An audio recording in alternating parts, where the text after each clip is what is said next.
প্রিয় ভাইয়েরা, আমরা এতদিন পর্যন্ত জেনে আসছি যে সূরাতুল ইখলাস 3 বার পাঠ করলে একবার কুরআনুল কারীম খতম করার সওয়াব হয়।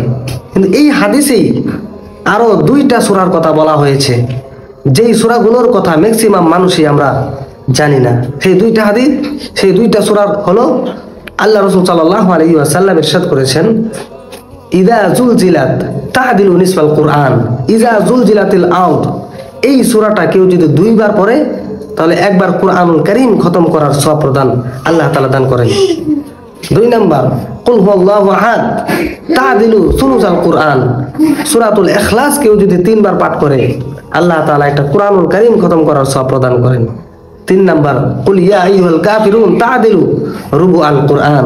এই কুল ইয়া আইয়ুহাল কাফিরুন এই সূরাটা কেউ যদি 4 বার পড়ে তাহলে আল্লাহ তাআলা কুরআনুল কারীমের খতম করার সওয়াব প্রদান করেন।